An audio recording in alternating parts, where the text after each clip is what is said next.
Hi, welcome to our Building Peace, Preventing War in Northeast Asia International Forum. Our forum was organized by the International Strategy Center. Please follow us on the social media posted in our chat. And it's being co-sponsored by No Cold War, ZENKO, Korea Policy Institute, and the International Committee of the Democratic Socialists of America. Thank you everyone for joining us in our first part, Struggles in the Front Lines. My name is Taehan Song, and I will be your moderator for today. Before starting, thank you all to all those that are making this event possible, from our interpreters to all those working behind the scenes to, of course, all our speakers and discussants. And a few notes about today's forum. The structure will be each of our 4 presenters will present for 20 minutes. Then each of our 2 discussants will respond for 10 minutes. And then finally, everyone will have 1.5 minutes for final remarks. Our chat is open. So if you are an audience member, please feel free to post where you are from, as well as any comments or views you have throughout the discussion. We respect diverse opinions and viewpoints. But also we expect you to present them in a respectful manner. We'll also be sharing useful links throughout the event, so please take a look at our chat. And also, I have the daunting task of telling our speakers, who I admire greatly as leaders in these movements, when you're speaking too fast, have 5 minutes left, or when your time is up. And so without further ado, I would like to introduce our first speaker. Simone Chun is a board member of Korea Policy Institute and an advisor of CODEPINK. Her writings provide great insight into the US, Japan, South Korea Trilateral Alliance's role and purpose as a, in her terms, axis of war. And in the chat, you can find links to the Korea Policy Institute, CODEPINK, and her most recent article on Counterpunch. I will pause a little bit for switching the interpretation. Okay. It's a great privilege to have you here, Simone. Thank you so much for your kind invitation and introduction. And I am so honored to participate in this important forum that seeks to chart a sensible path that can lead to peace and stability in the Korean Peninsula and Northeast Asia. I have prepared PowerPoint slides, so let me share my slide. Let's see.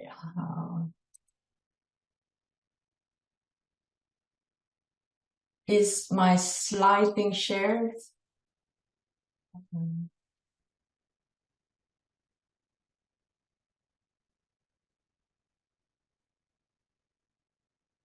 Can you see my slide?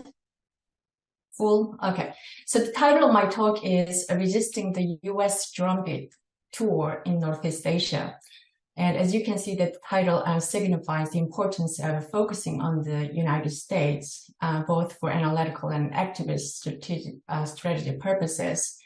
The goal is to lay the foundation for activism. In order to do that, I feel that we must contextualize and establish a framework for analysis. And the key is to look at, to place the United States at the center of this analysis, specifically U.S. imperialism, how that, and also related neocolonialism on the Korean Peninsula, how it influenced the policy on the peninsula. So that will be the focus of my talk. Again, I also want to remind you that if I speak too fast, please don't hesitate to let me know. And the order of my talk is, and also key takeaways as follows. Unending Korean War inaugurated the Cold War, which is a historical part, which for the sake of time, today I will skip that part. I argue that imperialism became focus of Washington's foreign policy in East Asia since the Korean War and is still unending. And US imperialism has continued to thwart peace in the Korean Peninsula because of its heavy US military presence in lieu of direct political control and reliance on unequal alliances with the vassal states such as South Korea, and putting South Korea in the permanent state of war, as we all know. And also, moreover, economically, U.S. war economy with a military-industrial complex at the apex. So the case in point, I argue, is the case study where we can look at it is the latest Japan-Korea-U.S. trilateral military alliance, which is, I believe, is currently shaping a new Cold War, which raises risks of conflict and nuclear war. And the importance of South Korea is simply this. This is the largest military force projection platform against China. And moreover, South Korea has joined, obviously, with the JCAS, this triple alliance, and also Yoon Suk-yeol administration stated plans to cooperate with the NATO and even joining later a Quad Plus. Clearly, it appears clear to me that Yoon Suk-yeol administration is committed even to U.S. plan of isolating China on the economic front. Thus, what should the peace activists do? I believe that the key strategy ought to be to oppose U.S. imperial policy and supports the South Korean public in their fight, South Koreans activists, in their fight to regain sovereignty and independence so that South Korea can be Korean nation can be freed from its neo-colonial relationship with the U.S. and together working toward the goal of peace and unity on the Korean Peninsula. Now, having said these key takeaways, I have actually struggled while preparing. I have struggled to get inspiration in view of the very dire current situation. Then I read a very interesting review of a recent publication by the Korean scholar, Professor Kim Sung-hee, who is a professor in Daiwie University. This is obviously published in Korean and hopefully maybe translated into English later. And it's about the 벌거벗은 한미동맹. It is a critical look at the U.S. South Korea 70 years of alliance. And he's, as you can see, that as a review of a Hungary article suggests, it questions whether the ROK-US alliance has truly served the Koreans' interest. And I think he's raising very interesting and critical questions, important questions, which is a minority voice, not only in Korea but also obviously in the United States. But I feel that this is it is very important question that it is worth asking and exploring answers.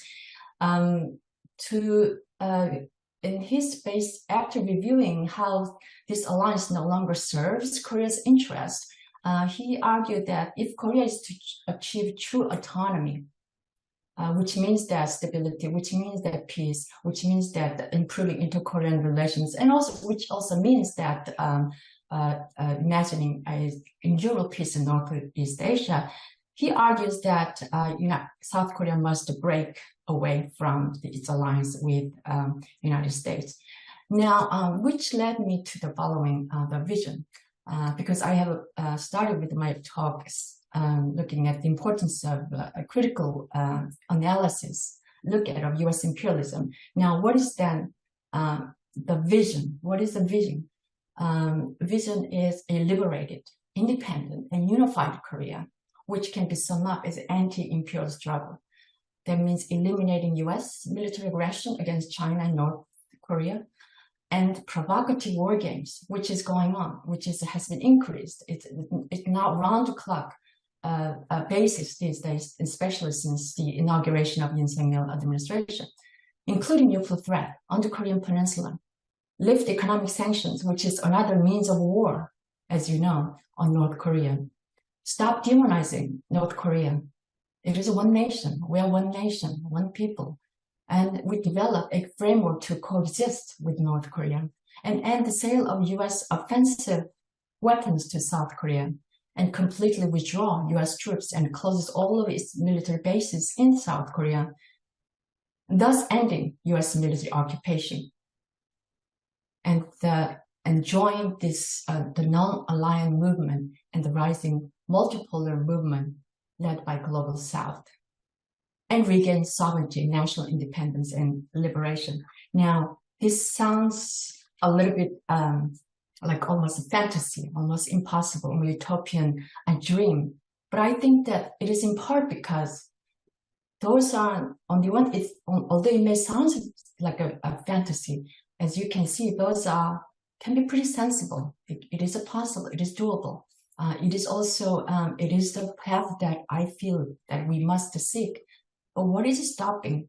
I think that as Jimmy Carter, former Jimmy Carter pointed out, and also many other American analysts also point out, the United States is the most warlike nation in the world, in the history. And specifically, if you look at it, what is going on right now, it is more intensifying.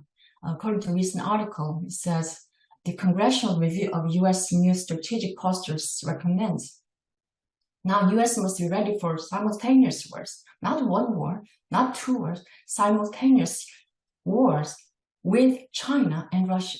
We're talking about U.S. Congressional Commission's recommendation. It is shocking.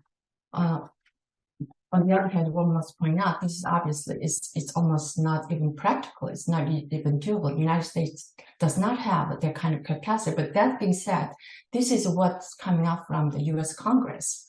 And one among many recommendations is that it says, the commission said Washington should urgently execute the nuclear weapons modernization program that began in 2010 and expected to take 30 years. And includes developing more B-21 stealth bombers, etc., and also enhancing its alliance. Now, this is why, despite the vision that I feel that is more suitable for the peace and the stability in the Korean Peninsula, it is United States imperialism that is ongoing, that is intensifying, that is hindering such a path. Now, what is it then? You might wonder, what does the United States want? What is its goal? It's a quest for nuclear superiority and global hegemony, which can include U.S. regional hegemony through military force, empire with the unipolar hegemonic ambition, expanding the threat of war in Northeast Asia, distributing the totality of threats facing China. As you also know, for that purpose, 60% of U.S. naval capacity transferred to the Asia and Pacific, and 400 out of 800 U.S. worldwide military bases and more than 130 troops are circling China, thereby forming anti-hegemonic coalition of U.S. and U.S. armed allies circling China, and thus creating a full-scale multi-prolonged U.S. new Cold War through the Indo-Pacific strategy. Thus, the greatest peace to threat and stability in Northeast Asia is the U.S. Indo-Pacific military encirclement of China. And this is the article that I wrote on that purpose. Another factor that prevents it, that the path that the vision that I thought about is U.S. deep state. It is a military industrial complex. As you know, U.S. allocates more funding, as you can see in this chart, for its military than all the next 10 countries combined. And you can also see all those major top weapons companies that spend a total of more than $2 trillion in the U.S. congressional appropriations, and $1 billion were spent on robbing Congress, which explains why U.S. the recommendation that I just mentioned just a minute ago, and this is why the U.S. Congress is coming up with even 2 major wars, simultaneous wars. So how does that affect? It's more weapons and more U.S. expensive weapons to Korea, and round-the-clock war game, and including the nuclear submarines, nuclear-powered U.S. Submarines docking Jeju Island, Busan. And South Korea is which is the U.S. nuclear-powered B-52 lands in South Korea for the first time, an unprecedented joint air drilling of Japan, Korea, and United States, the first ever joint air drills occurring just right now. As you can see the date, October 23rd. And more institutionalizing this working as evinced by the axis of war, the Japan, Korea, U.S. alliances. And you can see that this was Camp David Summit, which I wrote about in this op-ed piece published. Now, it is promoted as the groundbreaking historic summit to provide for peace in North Asia, but it's totally the opposite. This is a warmongering alliance. And what is it? It's about also resurrecting Japan's militarism, which was caused such great destruction and war crimes during World War II. Now, in order to understand what is happening, I think there is an interesting theoretical analytical framework that we actually came out from the webinar that I organized. This is from with Noam Chomsky. So in other words, to give you a big picture, that is, yes, we understand U.S. imperialism is important. Yes, it is important. Korean Peninsula is important. But what is the big picture? Why is this important? And Chomsky pointed out, we are basically looking at this contest between multipolar and unipolar world. And U.S. is not going to at all allow multipolar world, does not allow any competitors. But most of the world is refusing to support U.S. hegemonic quest. And especially for South Korea, this Washington's new Cold War and this hegemonic quest is catastrophic. It is devastating. Thus, he encourages all of us to think about, what does South Korea want? Does it want to be subordinated to the United States, or it wants to move? It can move towards a more multipolar, join the movement to multipolar. And finally, why is all this? Why is so important? This is not just about Korea. In his words, war with China pretty much will end the humanity.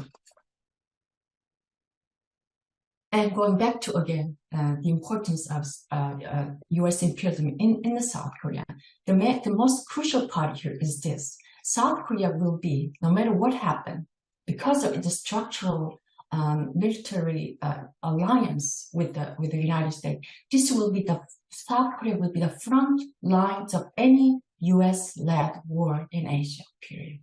Whether it's Taiwan, whether it's the Southeast China, South Korea was the front line of U.S.-led war, specifically because, as you can see in this slide, the United States has the wartime OFCON control of South Korea. It has had it since 1950, and it still has an exclusive control. So what it means is that the combined forces and U.S.-South Korea combined forces, what they say, this is defensive. This is defense against North Korea, against China. It is not at all. It is imperial force and threat projection platform deployed on the de facto U.S. outpost that is South Korea. So who led? I guess I will skip some of this slide to look at some of those coalitions behind it. And this JCUS, this war coalition, the axis of war that I call, is promoted as if this is what Koreans want. This is the way the Yoon Suk-yeol promoted. This is the Biden and also Kishida promoted. But if you look at it, this is four-star general of South Korea, former general. He's currently a National Assembly member, Kim Gangjeong. He said that this is comfortable. The JCUS, the Triple Alliance, is comfortable quasi-military alliance, and it actually destroying South Korea's hard-earned diplomacy, balanced diplomacy framework, which even conservative and all liberal presidents have tried to maintain, and Yoon Suk-yeol broke it because of United States pressure. And this this alliance is undermining, this triple alliance war, axis of war alliance is undermining specifically South Korea's sovereignty. And in his words, he says basically what it means is that for Korea, it is letting a tiger into your own living room. With tiger means that the former colonizer, that is Japan.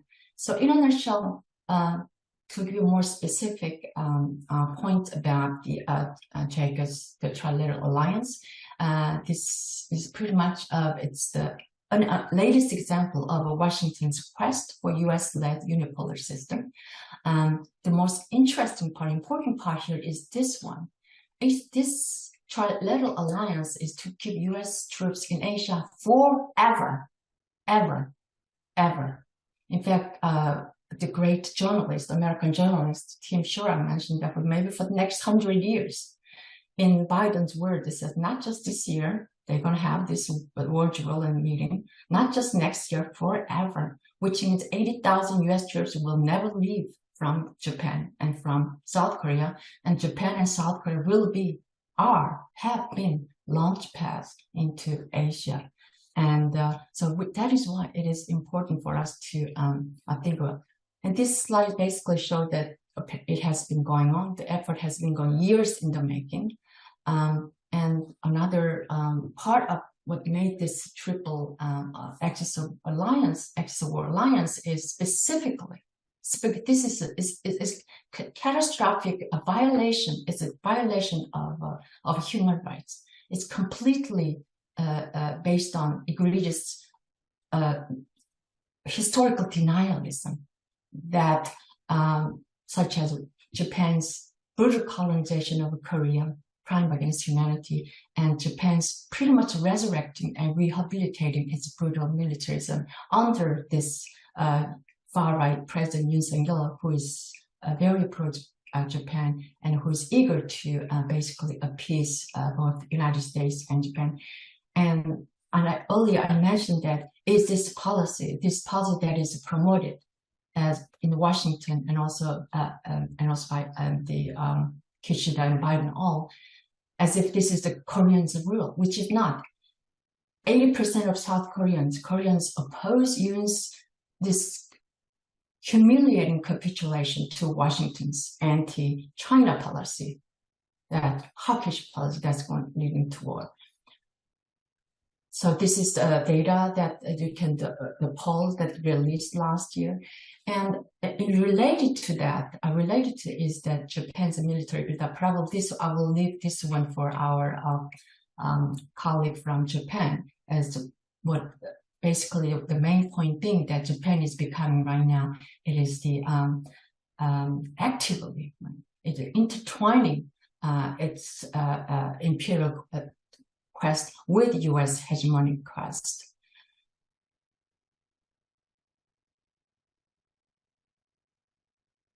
Let me, I guess, I'm probably. If you could start wrapping up, please. Yeah, that's I thought about. So, to sum up, what should be our strategy? I guess I was. I think the connection was a little bit.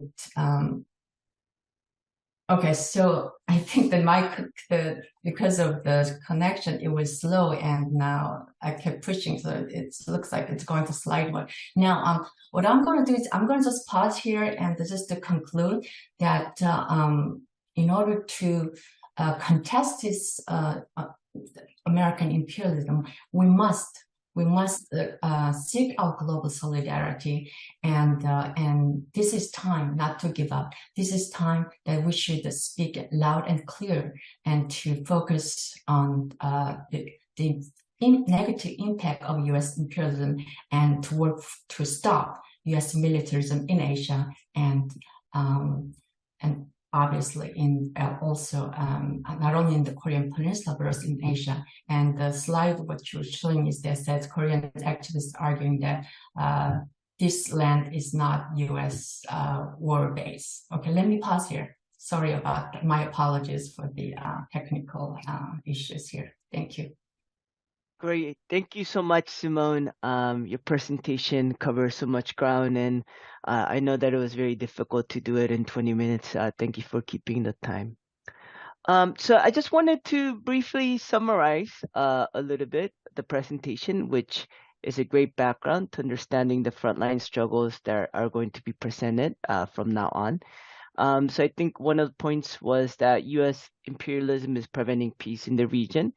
In particular, the Trilateral Alliance has formalized regular war games and an economic bloc against China. It fuels Japan's remilitarization. It destabilizes the region. And I think it was in one of your articles, in the Axis of War article, that you said that the U.S. once again is propping up unpopular leaders for its geopolitical interests. So, thank you so much, Simone, for your presentation and your work. Um, for our next speaker, we have Professor Daiwie Fu, a self-appointed radical intellectual. Recently, he and three other professors issued a statement calling for peace in Taiwan. And Taiwan is a crucial piece of the discussion, of course, as it is one of the potential hotspots for conflict between the US and China. Okay, should I And begin? not, are the interpreters good? Okay. Yeah, it's a great privilege to have you here, Daiwei. Thank Okay, you. yeah. Thank you very much for Daehan and International Strategic Center's invitation. I'm very honored, and this is my first time to participate in the East Asian panel. It's very important to us in Taiwan. Before I introduce our peace statement, like to remind people here that Taiwan's situation is slightly different from Korea and Japan because Taiwan's international status is not fixed and has been in controversy for many years. So China, although China might have a good relation to people or fine relations to anti-war peoples in Japan and Korea, but in Taiwan, China has been trying to claim that China has been the sole sovereignty of Taiwan, so to speak. Okay, so our situation is a bit different, and our current government is totally for America and totally hostile to China. So in this background, I and another three professors, we issued a press conference in March 20th this year, a peace statement with four demands. Let me introduce here. First, peace in Ukraine. We call for peace negotiations and avoidance of conflict escalation. Russia's invasion of Ukraine is, of course, unforgivable. However, the midterm and long-term factors that stoke the flames of war must be studied. We should call into question and castigate the highly provocative and military expansions undertaken by the United States and NATO on Russia's doorstep. This is the first demand. The second demand is stop U.S. militarism and economic sanctions. The third demand is no to the U.S. PRC war, no to the U.S.-China war. Taiwan should preserve its autonomy and maintain equal distance from the great powers. Okay, the beautiful lands of Taiwan is not available to be rented as their battlefield. We do not welcome the visit of U.S. high-ranking officials who would push Taiwan towards the precipice of war and necessarily sacrifice Taiwan. Okay. For example, the visit of Nancy Pelosi to Taiwan last year, and Taiwan's government has been welcome to that. Yeah. Neither do we support a military cooperation with U.S., Japan, and Korea, perhaps, that could be manifestly interpreted as a provocation. Okay. The fourth demand is the national budget should be used to meet social needs and to mitigate climate change, not arms and wars. So after the March 20th press conferences, there were much criticism of us, including many hostile insults from many our government supporters, DPP. Of the present party is DPP, okay? Because our demands is direct challenge to our government's foreign policy, okay? And also interesting that our demands did not criticize China at all.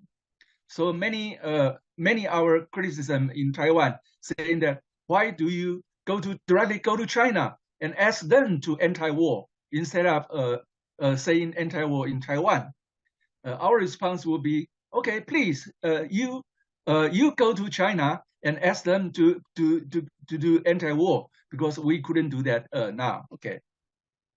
But in addition to the hostile insult and criticism, there are also about 70 brave professors as signatories of our demands.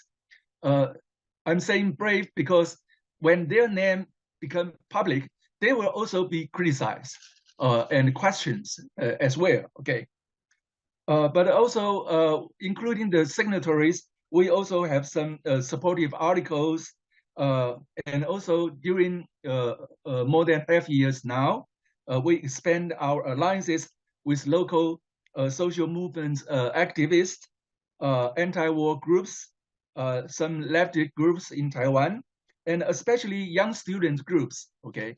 Because the government, our government now is trying to recruit more young people into the soldier that are preparing to the war with China or something.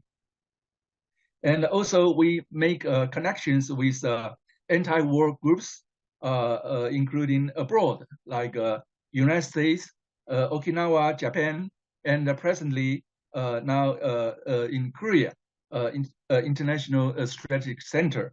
Yeah. So I'm very pleased and honored to present our views to you today. Okay. Now, in the followings, I will perhaps to introduce a bit more information or answering some questions that has been frequently raised about the situation in Taiwan, about the situation of, for instance, there's a widespread opinion about a poll being exercised in Taiwan. That is, most Taiwanese people, they prefer maintaining the status quo. Okay, but I think this poll has been misleading because there are two kinds of status quo. Okay, first is the status quo under current DPP government, which is from 2017 to 2023 now. They are more not communicating with China in order to be not cheated by China. Okay, that's their attitude. Okay, and also an earlier one status quo under KMT, the former government from 2008 to 2016.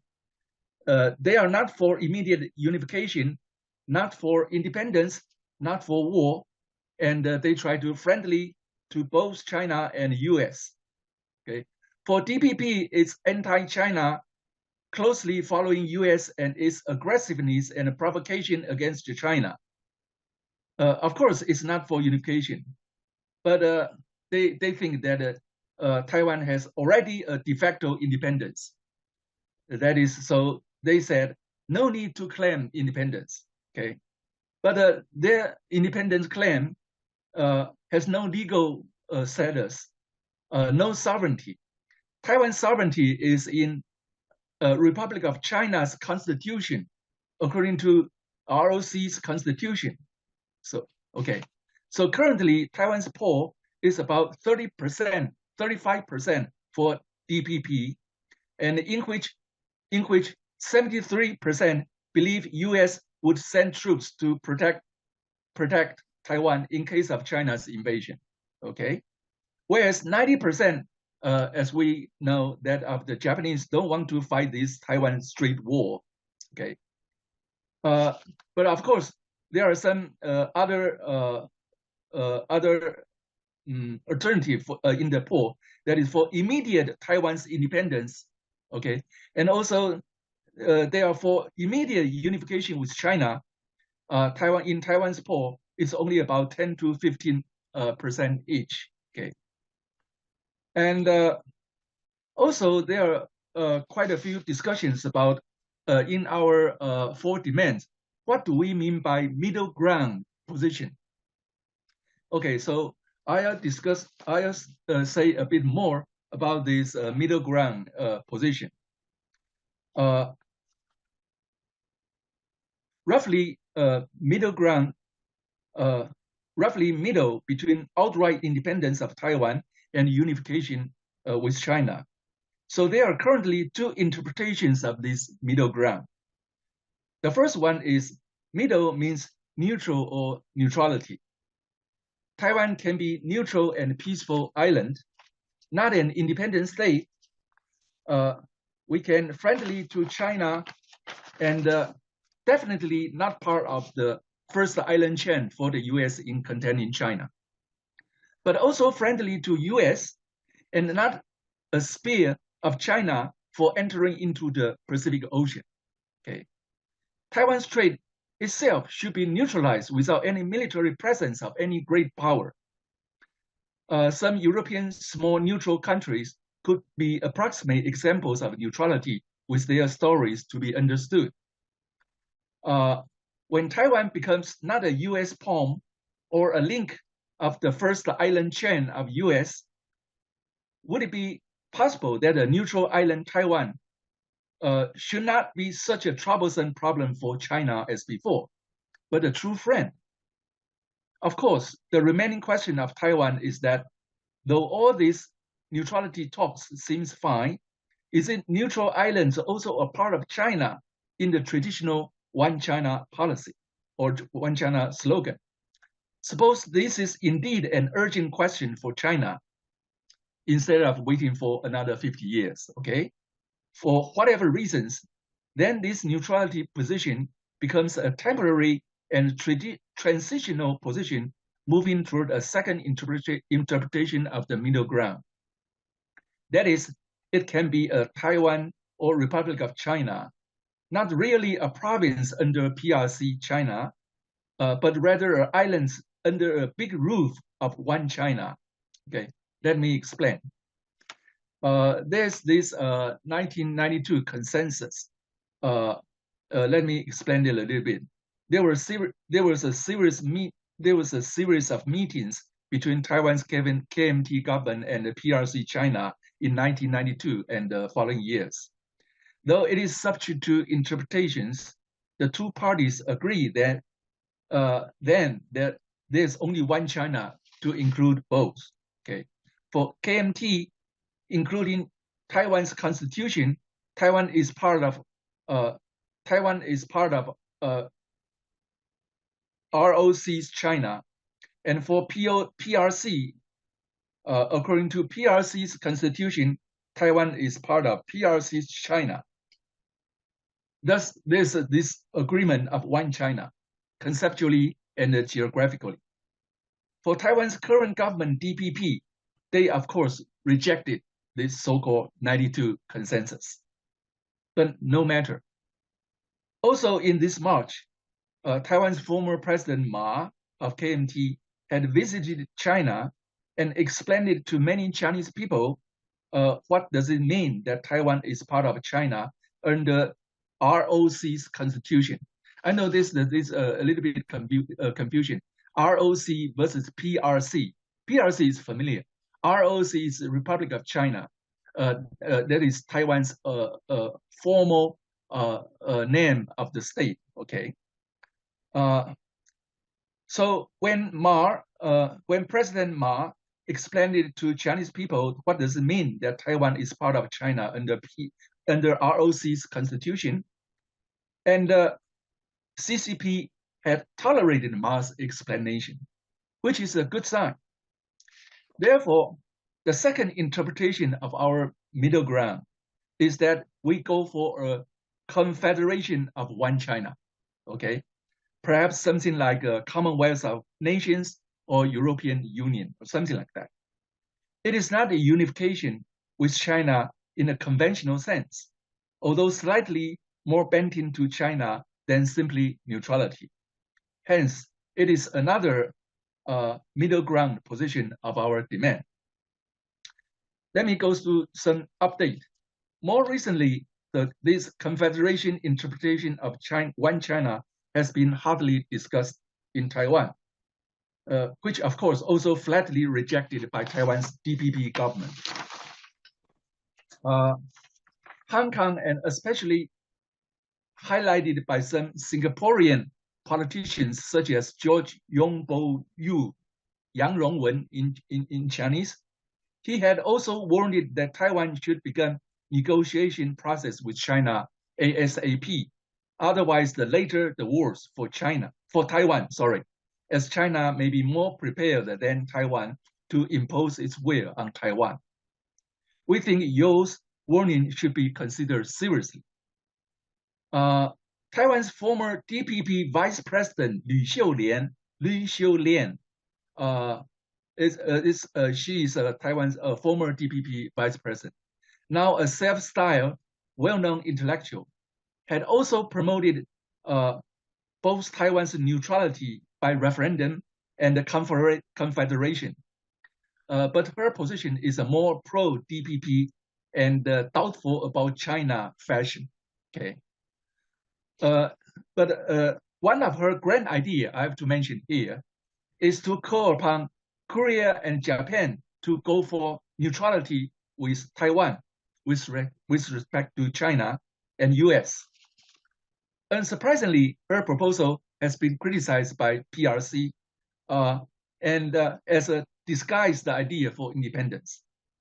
But her group could remain a potential ally from the DPP side for Taiwan's current anti-war movement. Finally, I also need to point out that these two interpretations, that is neutrality and confederations, are not incompatible to each other, okay? And some conflation or give and take is surely possible. Yeah. Now, do I have some more time, Daehan? Yes, you have about 2.5 minutes. 2.5 minutes, okay, good. I'll go to another recently raised question about Taiwan's military strategy. Okay, about the POPICOM, so-called POPICOM strategy that the US had urged Taiwan to prepare or to defend Taiwan itself. Actually, this strategy was promoted by US to push Taiwan to accept, and it seems to have worked. But it was actually from Taiwan's former chief of staff in the military, that is General Li Shimin. Li Shimin's so-called asymmetrical strategy.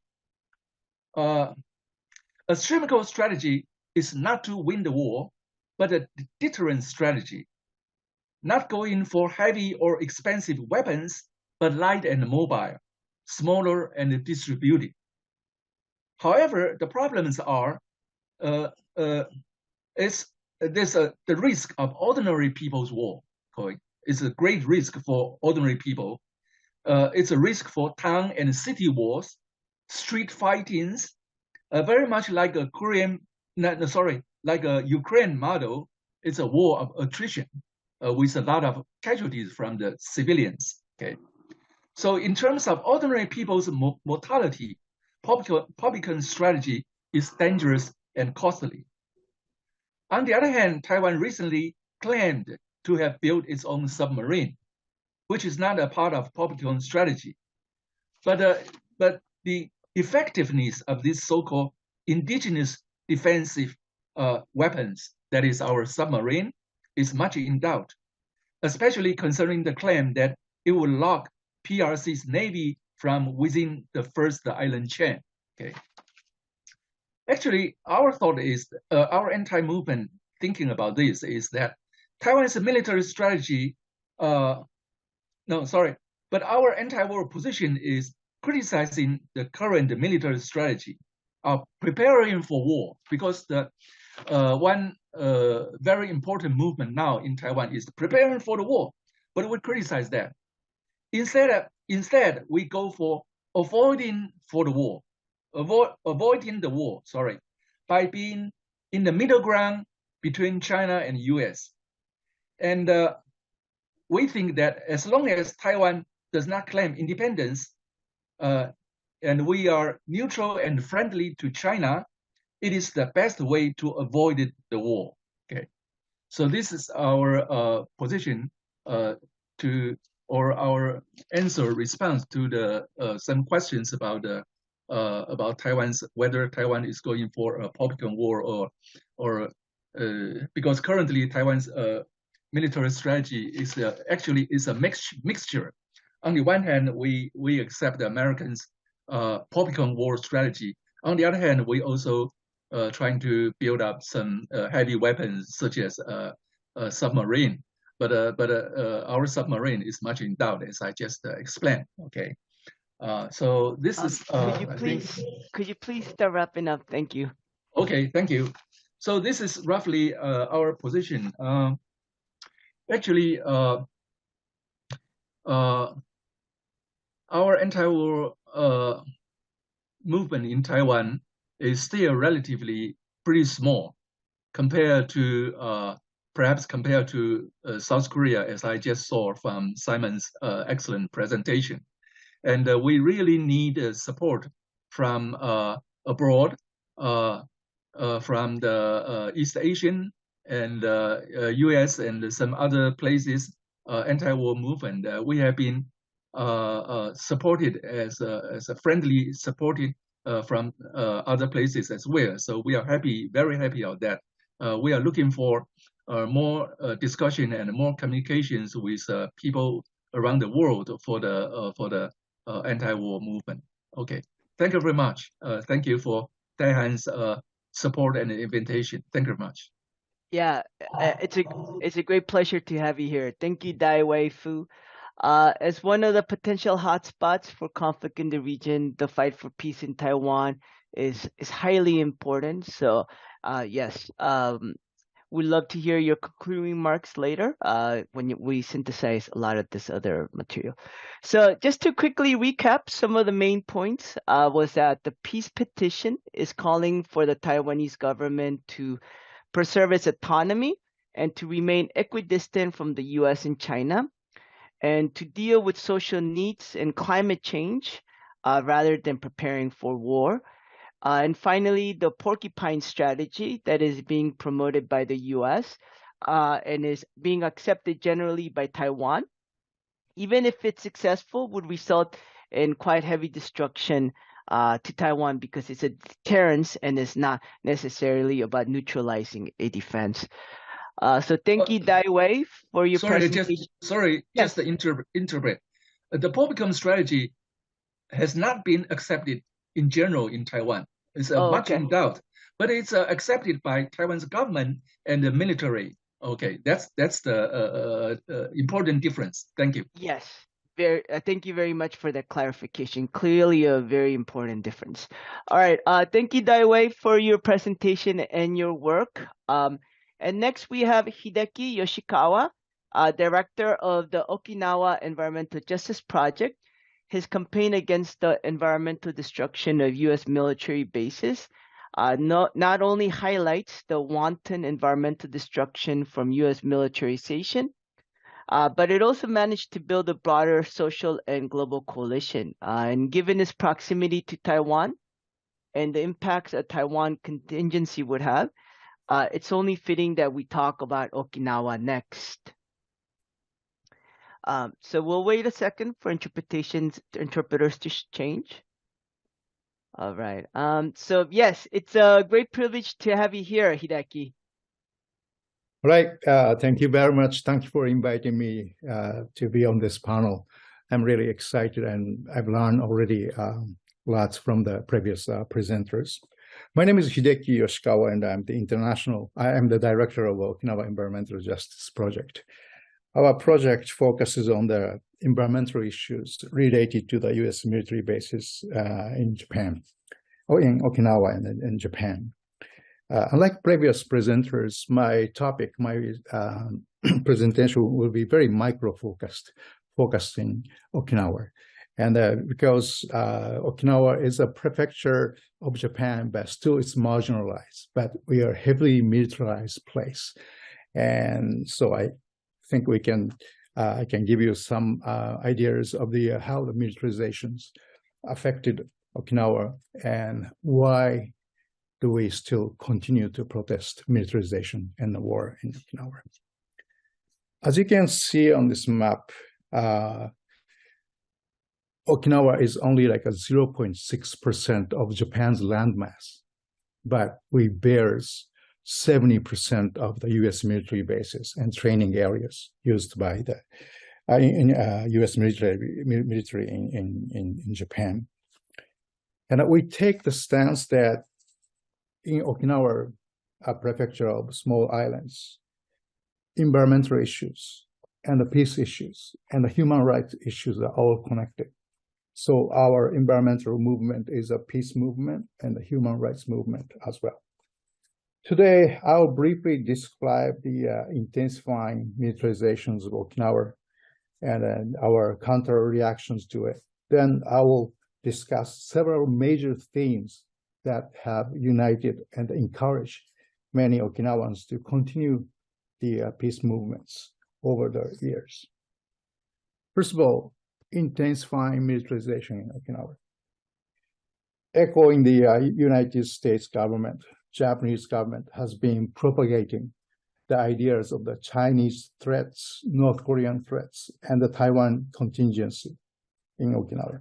So in Okinawa, we have seen military training intensified both by the U.S. military and the Japanese self-defense forces. We have also seen new military facilities being constructed and missiles being deployed by the Japanese self-defense forces to many parts of Okinawa. And of course, the Chinese and the North Korean government circulates their own agendas and conduct military exercise in the Taiwan Straits and the Sea of Japan or the Korean East Sea. But their agendas and exercise have been incorporated into the Japanese government's narratives of threats and fear. And in Okinawa, because of this heavy presence of the U.S. military bases, we are very concerned this vicious circle of fear and threats without any genuine efforts by the governments for diplomacy could lead us to an armed conflict and possibly war in the regions. So to counteracting this intensifying militarization in Okinawa, we have bolstered our peace and anti-militarization movements. Peace rallies have become very familiar sights, almost weekly. We have some peace rallies. And symposiums like this have been held, inviting people from South Korea, Taiwan, and other parts of the world. And cultural events also promoting peaceful relationships among the countries in the East Asia are also being held. And we are glad that we see some younger generations taking part in these events. But at the same time, let me be honest, we feel overwhelmed and overstretched. There are probably just a little too many rallies to participate in and just too many symposiums to attend. But we feel, and many Okinawans are determined to participate in this peace movement. Several recurring themes push us actually to continue to organize and participate in the peace movements. These themes originates from the Okinawa's past experiences and the lessons learned in the war and the militarization. So I want to share these themes and the lessons with you. Maybe some of them are very familiar to you, and maybe some of them are probably very specific to Okinawa. Why do we protest? Historical lessons. World War II was a critical point for Okinawa in many ways, with the Imperial Japan trying to defend itself and retain its colonies. Okinawa became a fierce battle site for the Japanese invaded forces and the U.S. military. One of the lessons that people of Okinawa learned in the war was that simple but revealing: war destroys everything. Forget about the Geneva Conventions, the rules of arms conflict. Children and women become victims. Over the 200,000 people who died in the Battle of Okinawa, 94,000 were civilians. That means 1 out of 4 Okinawan was killed in the battle. That's now we see that in Gaza and Ukraine. Another lesson the people of Okinawa learned was that your own soldiers, Japanese soldiers, didn't protect Okinawans. During the war, there were many incidents of Japanese soldiers chased away the local Okinawans hiding in the cave, and the soldiers themselves hid in the cave. In some cases, some Japanese soldiers actually even killed the Okinawans because the Okinawans spoke their own local language, and the soldiers thought the Okinawan was a spy. Then, as soon as the war was over, the U.S. military took over the people's and the communities' lands and converted them into military base. Okinawa was placed under the U.S. military occupation. This situation set the footprint for the U.S. military bases in Okinawa for the next 82 years until today. One unsettling lesson from this is that war never brought peace to Okinawa. The end of the war meant the beginning of the militarizations of our islands, military occupation of the island. Then we had the Korean War, and Okinawa became one of the staging points for the U.S. military to engage in this proxy war of the Cold War era. The U.S. military established new facilities and the training areas in Okinawa, and they confiscated people's land with the guns and bulldozers.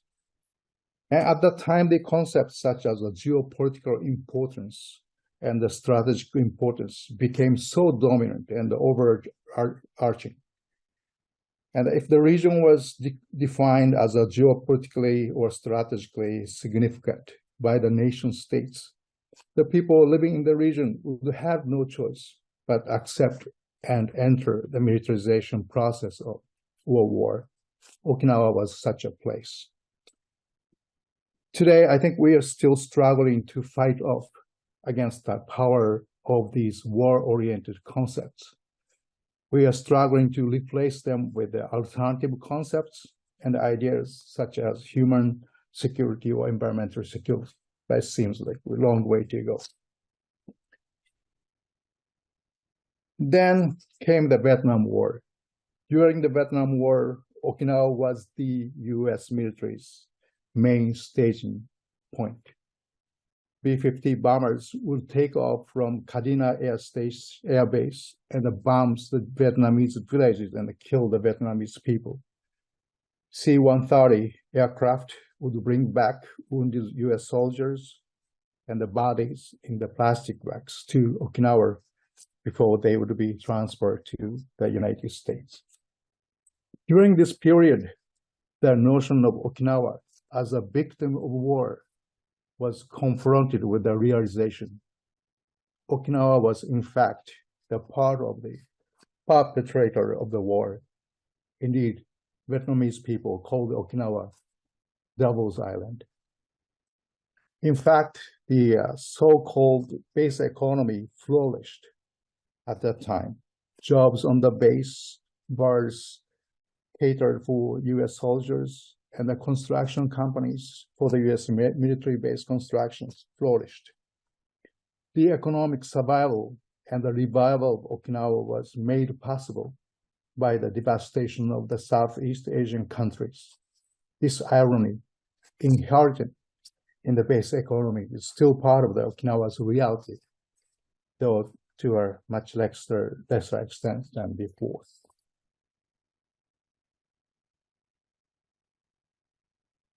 Then in 1972, towards the end of the Vietnam War, we had this historical event, the reversion of Okinawa to Japan from the U.S. military occupations. A majority of people of Okinawa welcomed the reversion. People believed that Okinawa would be returning to motherland, Japan, where the peace constitutions had been championed. And Okinawa would be free of U.S. military bases and all the problems, crimes, injustice, hardship associated with them. But the reversion did not end the presence of U.S. military bases in Okinawa. Instead, as warned by the anti-reversion camp in Okinawa, the reversion reformalized the presence of U.S. military bases in a new context.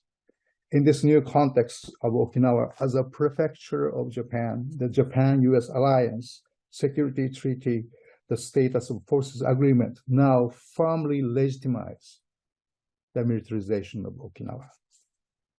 And many Okinawans began to see that Japan was a pacifist country, was actually facade. Its pacifist facade were maintained by the overwhelming presence of U.S. military bases in Okinawa, as well as the so-called nuclear umbrella provided by the U.S. And people also began to see Okinawa in terms of what we now term today as a double colonization. Colonized by the U.S. military and by Japan in the past and at present. But importantly, understanding of these colonizations connects Okinawa with Korea, Taiwan, and China, and other Southeast Asian countries in reviewing our past and present relationship with Japan. Now, I want to just talk about the Henoko-based construction. This is the one project we've been really dealing with. Now, let me fast forward to the present, and I will talk about the Henoko-based construction project and our 20-year struggle to stop this construction. The Henoko-based construction project is a project proposed by the Japanese and US government in 1996 and has been undertaken by the Japanese government to construct an air base at Henoko-Ura Bay in the northern Okinawa Island. This base will be, if completed, a replacement facility for the U.S. Marine Corps Futenma Air Station, which sits in the middle of the crowded Ginowan city. Futenma Air Station has been described as the world's most dangerous airfield. Dangers of a Futenma Air Station include aircraft noise, chemical contamination of water and the ground, and falling objects from aircraft and the possible aircraft crashes. So the idea was to remove the dangers of Futenma to less populated area in Henoko-Ura Bay. However, it turned out the area of Henoko-Ura Bay is proved to be one of the richest biodiversity areas in Japan and probably in the world. It is home to 5,300 species, including 262 endangered species such as the dugongs and the blue corals. Now we have environmental issues. However, it is very important to emphasize that the genesis of this Henoko-based construction project was rooted in appalling tragedy, the rape of 12-year girl, Okinawan girl, by the 3 U.S. servicemen in 1995, and devastated and infuriated the people of Okinawa demanded an end to the overwhelming presence of the U.S. military bases in Okinawa. And the Japanese and the US government swiftly moved to the situation and created Special Action Committee on Okinawa, SACO, to supposedly to reduce the burden of the military bases in Okinawa. Lamentably, however, that both governments decided to keep Okinawa militarized, while closing some US military bases and facilities. They decide to build replacement facilities and bases in Okinawa. So the ZENKO project is one of them. So since its inception, actually, I argue that ZENKO-based construction project has been a tool of the Japanese governments to create, maintain, even perfect its lopsided power over Okinawa. Japanese government has ignored all the democratic voices of Okinawa expressed through elections and referendums against the base construction. And the Japanese court has ruled against the Okinawa prefecture government and the Okinawa people who oppose their construction in court cases. And the Japanese government has also managed to gain some local support for their base construction by providing them economic incentives. So the Japanese government also has made the environmental issues and arguments subservient or irrelevant to the political decisions. Japanese government and its scientists have maintained that there will be no adverse environmental impacts from base construction. This claim is so untrue, but this claim makes this construction process going. However, over the years, our struggle to stop the ZENKO-based construction project has brought international support, and we had some success, though limited. We worked with the U.S. environmental NGOs to fight the U.S. military in the U.S. court. And during these 17 years court cases of the Dugong versus U.S. military, in 2008, the court ordered the U.S. military to conduct studies on the impact of the base construction on the Dugongs. This kind of ruling never happened in Japan. We always lose. So that was a very, very big moment. And then DOD commission study harshly criticized the Japanese government's environmental studies. Also, International Union for Conservation of Nature, the world's largest conservation organization, has adopted recommendations calling for the protections of the dugong. It also listed the Okinawa dugong on its red list and warned that the military-based construction will be a serious impediment to the recovery of the dugong populations.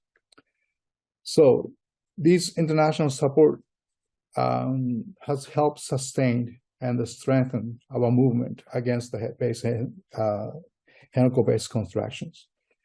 And it has also provided critical visions about how to fight actually against militarization of Okinawa.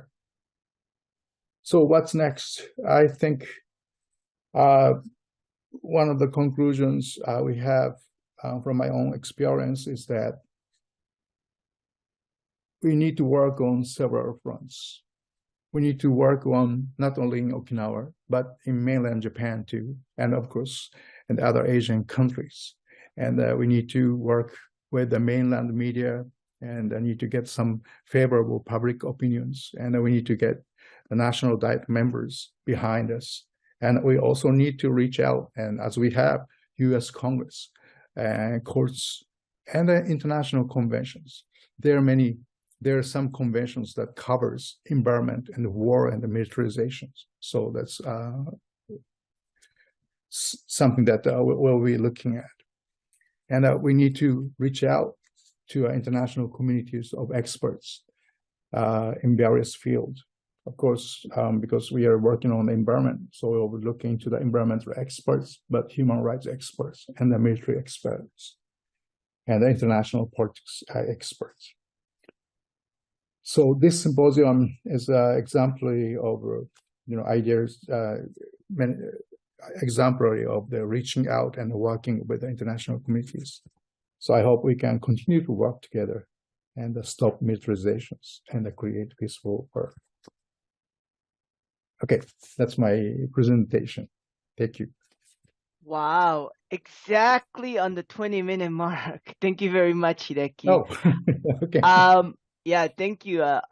Despite like all the, it's good when things are very active, but we also understand how that can strain and make it difficult for a lot of the activists on the ground. So thank you so much for your work. So just to quickly recap some of the main points, like historically, a quarter of the Okinawan population was sacrificed during World War II by the Japanese imperial forces. Comes out in some of your articles, in order to slow the U.S. attack into the mainland. And again, Okinawa was sacrificed through U.S. military occupation following the war. And I think an important point is the Japanese government is ignoring the majority of Okinawans who voted against the building of a new U.S. military base. And finally, militarization destabilizes the region and endangers the lives and well-being of Okinawans and also those in the regions. And of course, just the great use of taking a different approach to anti-militarization from an environmental angle and it building a broader coalition. So thank you, Hideki, for your presentation and your work. Next, we have Choi Youngmi, Executive Director of the Korean Women's Movement for Peace. Her organization was part of the Korea Peace Appeal, calling for a peace treaty to finally and formally conclude the Korean War that paused with the ceasefire in 1953 and to establish a peace in the Korean Peninsula. And this year marked the 70 year without a peace treaty. And U.S. geopolitics keeps Korea divided and divided Korea and keeps it divided. As we switch to interpretation, okay. All right. It's great to have you here, Youngmi.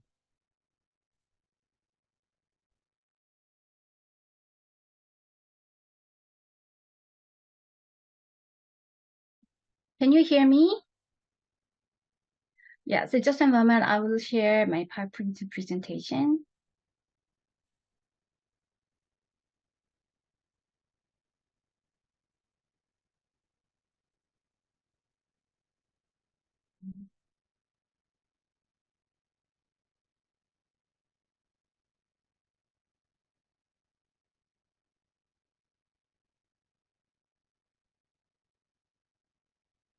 Yeah.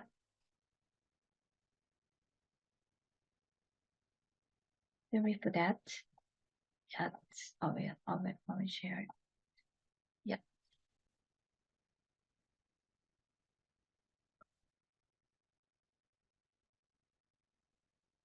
Can you see that? Yeah. Thank you very much. Hi, I am Choi Youngmi from the Women's Peace Network. Today I would like to briefly explain the Korea Peace Appeal campaign, which was launched on July 27, 2020 and has been active to this day. I will speak about the activities undertaken by Korea Peace Appeal and discuss the direction we should take in the future. As many of you are well aware, 2023 marks the 70th anniversary of the Armistice Agreement. The armistice represents a temporary pause in a tragic war, in other words, a cessation of hostilities, but it does not necessarily mean the arrival of peace. We are living under the division system on the Korean Peninsula due to the armistice. Division ultimately leads to demonizing the other party, accelerating system competition, and consuming a lot of time and energy in preparing for a potential war that can break out at any moment, often under the pretext of a national security.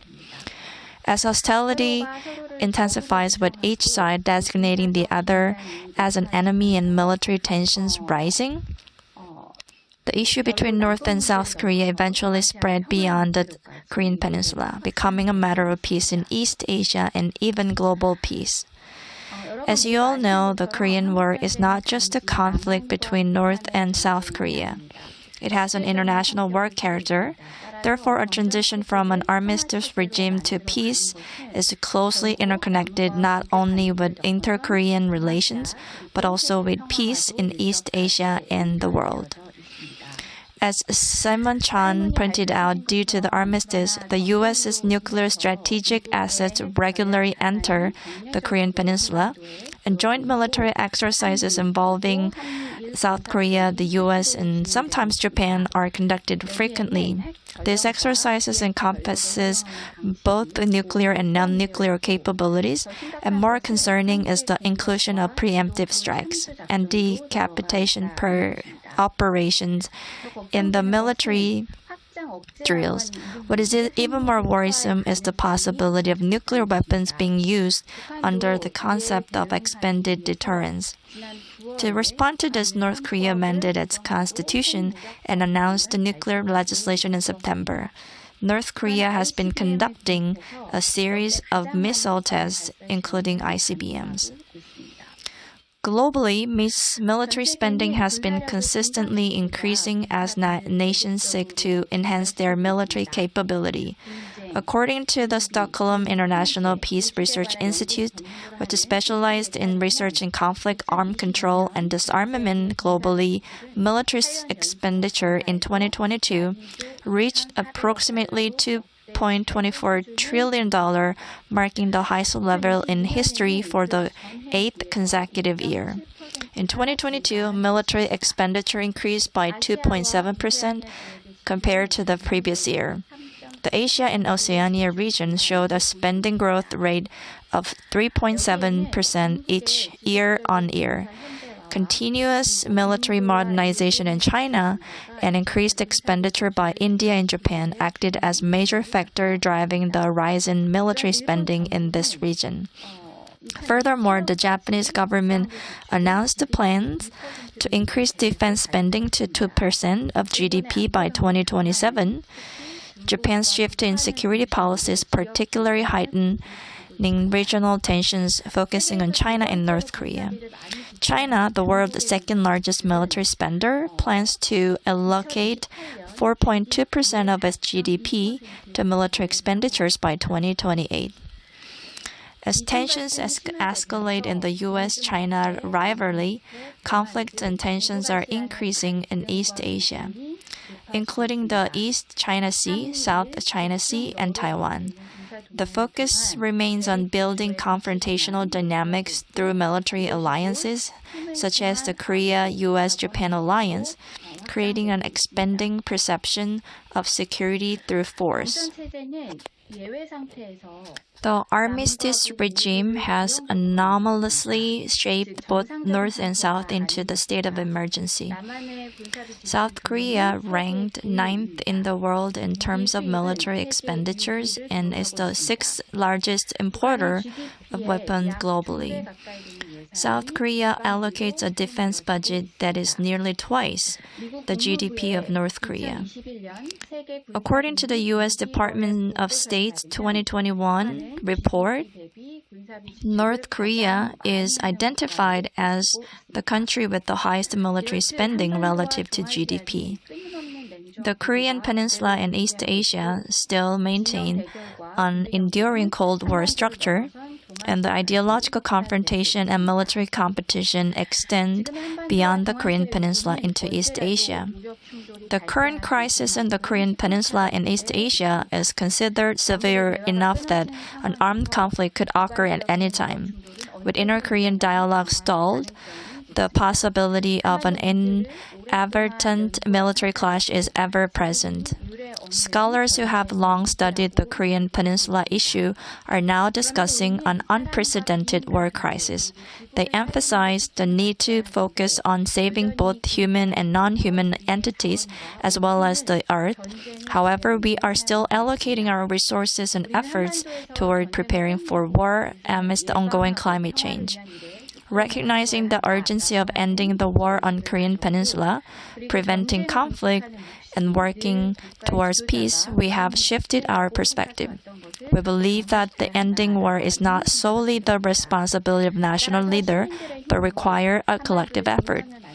With this in mind, a movement was initiated by citizens in 2020 involving 360 South Korea civil society organizations and over 70 global organizations.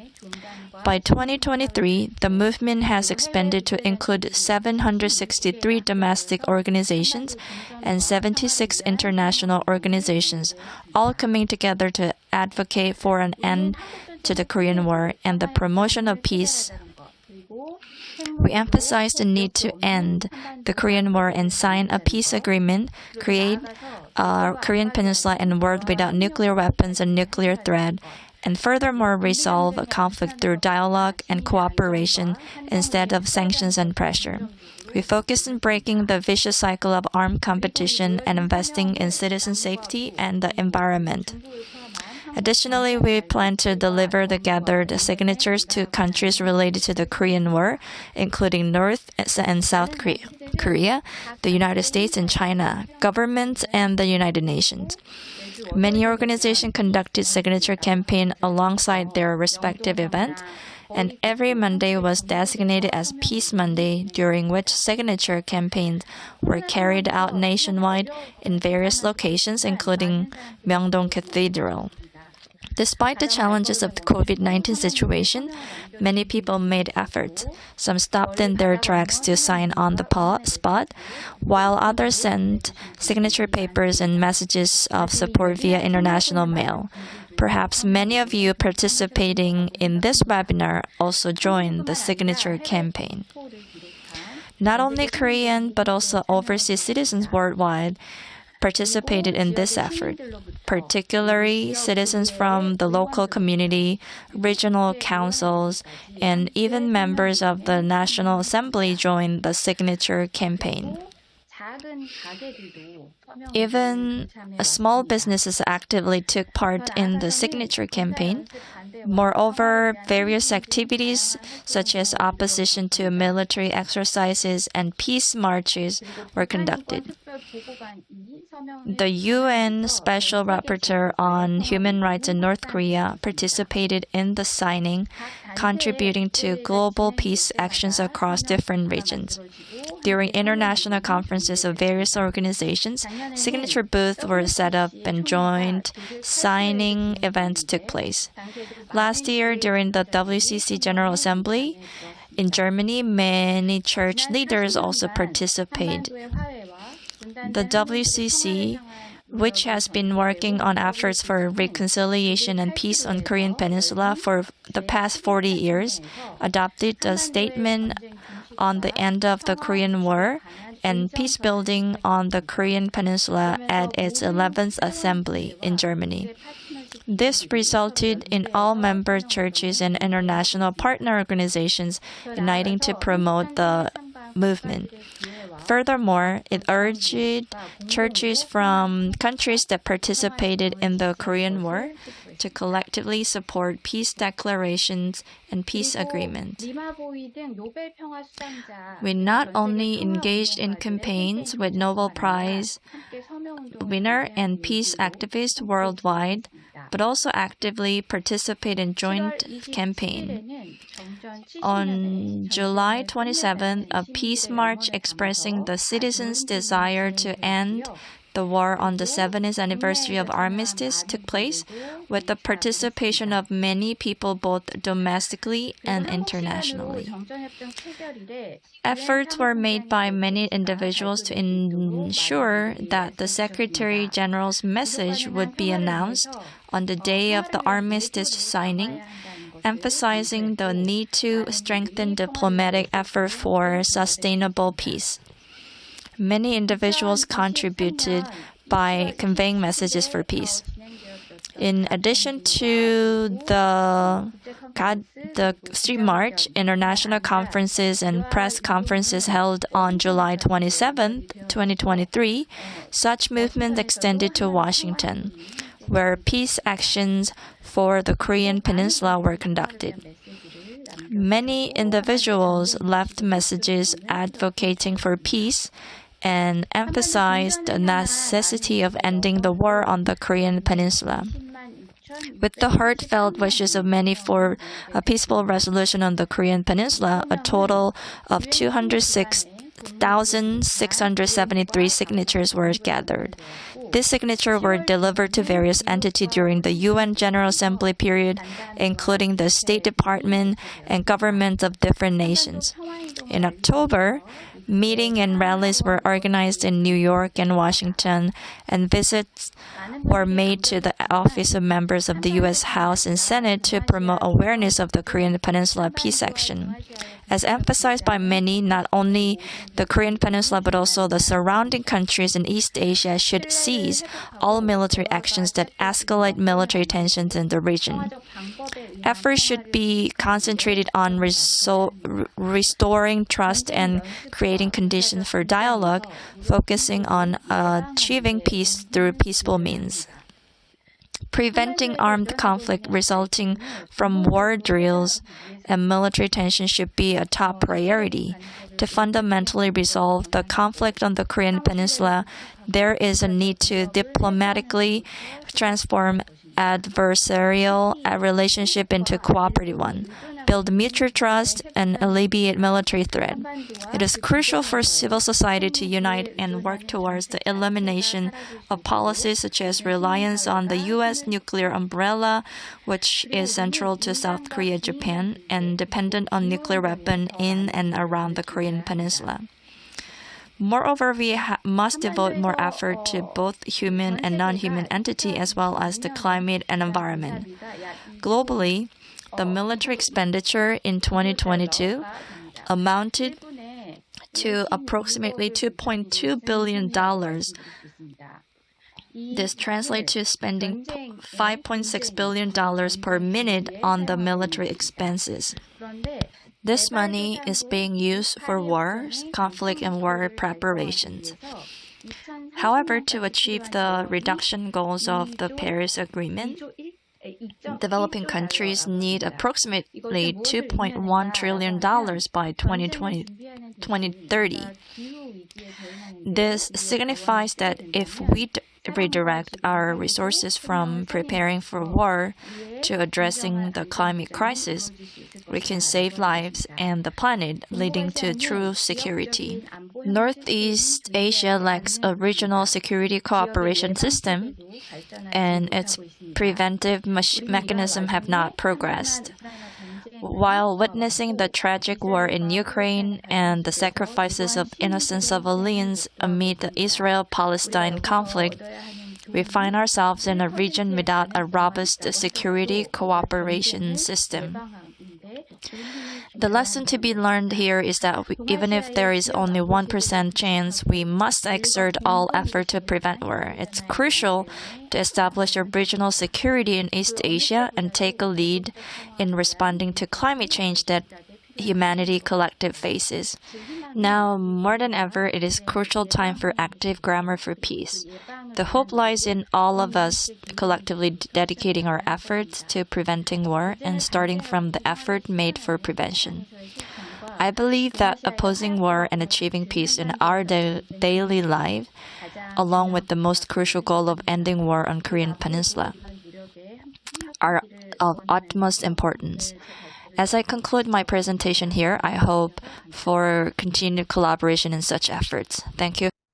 Great. Thank you so much. Thank you, Youngmi. North Korea is often used as a pretext for military buildup in the region. So, of course, a peace treaty will go a long way towards peace in the region. And just to quickly highlight some of the points that Youngmi brought up, Currently, we're living in unprecedented levels of military tension in the region. Also, of course, for the past 3 years, the Korea Peace Appeal has been organizing locally and globally to replace a 70-year-old ceasefire with the peace treaty. And finally, we need to use the resources that are going towards war, towards resolving the climate crisis that all of humanity is facing. Thank you, Youngmi, for your presentation and your work. Next, we have our first discussant, Seishi Hinada, a National Executive Committee member of ZENKO, who has been doing anti-militarization and peace work across Japan. While Okinawans understand the importance of peace and the cost of war, many in mainland Japan do not, and given its rearmament, organizing for peace across Japan is ever more important. So we'll pause briefly for our interpreters to change. Okay. It's a great privilege to have you here, Seishi. Thank you. Thank you.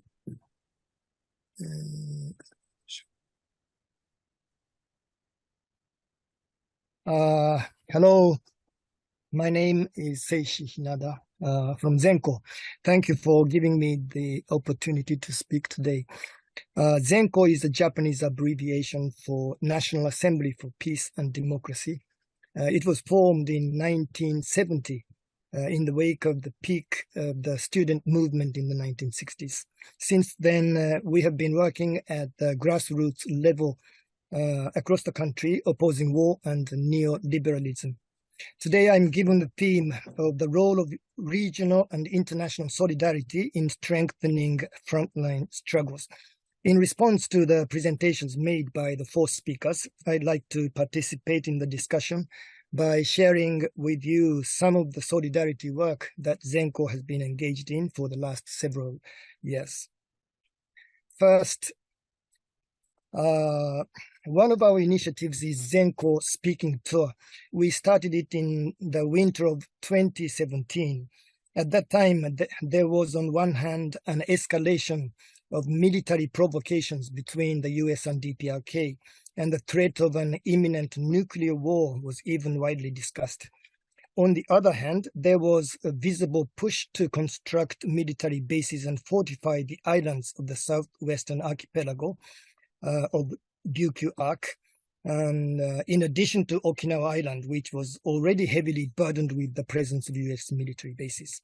This move, of course, directly raised military tensions with China. We invited anti-base activists from Okinawa and South Korea.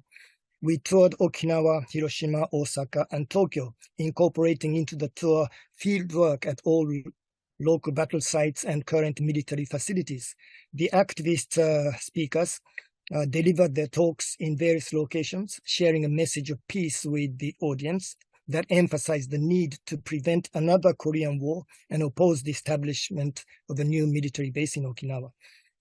In June 2018, during the second speaking tour, we invited local activists from Sonju, Sosondi, South Korea, who opposed the deployment of THAAD missiles there. We organized the tour across the 5 cities, adding Sapporo to the original 4 cities. Since then, we have been holding the ZENKO Speaking Tour biannually in June and December. During the period of COVID-19, we invited guest speakers from Okinawa and the Ryukyu Islands and conducted the tour online. Currently, we use the hybrid format, both online and in-person venues. And this winter marks the 13th tour, which is scheduled to take place from December 2nd to December 10th across 9 cities nationwide.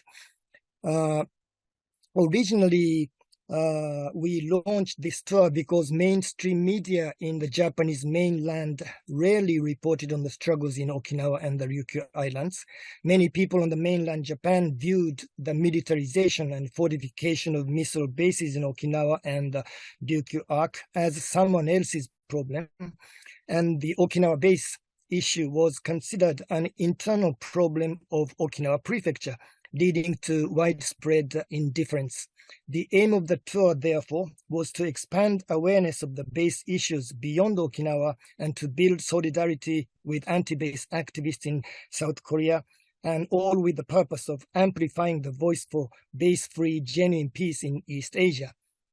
Currently, however, the Japanese government has abandoned the constitutionally bound principle of strictly defensive military policy and openly declared the possession of enemy base attack capabilities. They are doubling their military budget and strengthening the SDF bases all over Japan, while stoking the flames of the Taiwan contingency and preparing for war footing. In this context, preventing war has become not just an Okinawa's issue, but an issue that concerns all the citizens in Japan. This tour serves, I hope, as an event to raise the voice of solidarity to prevent the path to war from Japan. Secondly, in connection with the Japan-Korea Solidarity Movement, we actively participated in the Korea Peace Appeal campaign just introduced by Youngmi-san, initiated by South Korean civil society in 2020. This international campaign aimed to officially end the unresolved Korean War after 70 years. It is one of the most critical issues for achieving peace in the Far East. ZENKO proactively embraced this campaign and engaged in activities such as street-level signature collections in addition to spreading it online. We collected a total of approximately 3,500 signatures, and in July this year, our representative participated in a large rally in Seoul and delivered the signatures directly to the organizers. In Japan, backlash related to the so-called abduction issue emerged after the announcement of the Pyongyang Declaration in 2002. It went along with the propaganda of the North Korean threat due to missile launches by North Korea. This has led to a one-track policy of strengthening sanctions against DPRK. At the same time, ultra-nationalist policies have continued, such as the institutional exclusion of Korean schools within Japan from free senior high school education. These official hate policies have helped to a certain extent to fuel hate crimes against Korean minority residents in Japan. The JCAS Trilateral Military Alliance is being pushed forward by fully exploiting the instability of the Korean Peninsula, as well as the ultra-nationalist propaganda within Japan.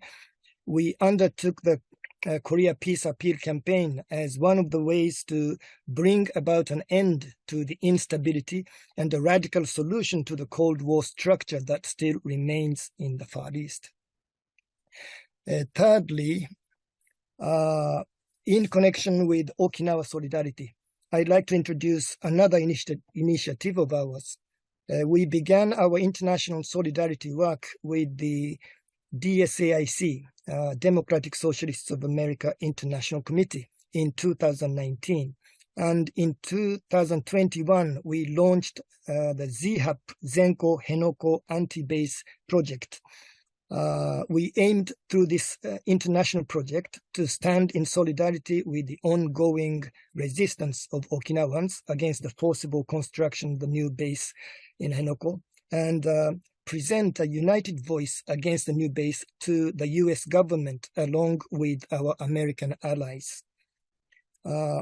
We collected signatures both in print and online, conducted multiple online panels to inform the US side about the current status of the Henoko base construction and the local resistance movement. Additionally, we coordinated with OEJP, headed by Yoshikawa-san, and gained support from over 40 local US legislators in opposition to the base construction. Our initial signatures, totaling 9,007, were delivered to Alexandra Ocasio-Cortez' office in Washington, with hopes for a wider support at the federal congressional level. This summer, after the COVID-19 pandemic eased, we invited DSA members to Japan in person so that they can witness the reality of heavily US-based region Okinawa. They participated in the sit-in protest action in front of the construction site in Henoko. It was 3,308th day of their resistance. We reaffirmed international solidarity in the fight against the new base. Currently, we are gathering secondary signatures for ZHAP campaign. The requests listed in the petition are as follows. First, to cease all joint US-Japan military exercises and shared use of bases under the assumption of a Taiwan contingency, as well as to halt the missile-based deployments to nationwide. Second, to abandon the construction of the Henoko new base and to immediately close and remove the Futema base. Third, to pursue thorough peace diplomacy with neighboring countries in the Asia-Pacific region, aiming for reducing tension and disarmament rather than pursuing a policy of intensifying tensions with China and the region's NATO-like militarization. Fourth, investigate the contamination status of PFAS detected not only around Futenmaya base, but also around US military bases nationwide, and evaluate them according to US Environmental Protection Agency standards. You can find this more information about this campaign on the ZENKO website. Yeah, this is the you can find it. I have talked about ZENKO's international solidarity work during the last several years. We ZENKO are now preparing to join the Okinawa Prefecture People's Peace Rally to be held this autumn on November 23rd. These are the flyers, sorry, all in Japanese. This will be the biggest peace rally in Okinawa in several years. Finally, let me strongly urge for the reinforcement of international solidarity for an immediate ceasefire and negotiated solution of the conflicts in Ukraine and Palestine. Thank you very much for listening. Thank you, Seishi. Japan's rearmament is one of the greatest elements militarizing and destabilizing Northeast Asia. So to quickly recap some of the main points, ZENKO has been working to bring the voices of those directly affected by militarization, in particular people from Jeju and Okinawa, to the Japanese public through speaking tours. And ZENKO is organizing to oppose US-Japan military exercises. Some of this came from various articles that I read, and the shared use of bases with the US under the pretext of a Taiwan contingency, to oppose the construction of new US military bases, to oppose the region's NATO-like militarization, and to hold the US military accountable for its environmental destruction. Thank you, Seishi, for your presentation and your work. Finally, we have Sung-hee of the Gangjeong Peace Network. She has been fighting against the construction of a Jeju naval base that can service U.S. warships right in front of China. And in fact, yesterday I heard that a U.S. ship had come into Jeju and that there was like emergency action around that. Despite completion of the naval base in 2016, she continues organizing for peace and against militarization in Jeju Island. We'll pause for switching interpreters.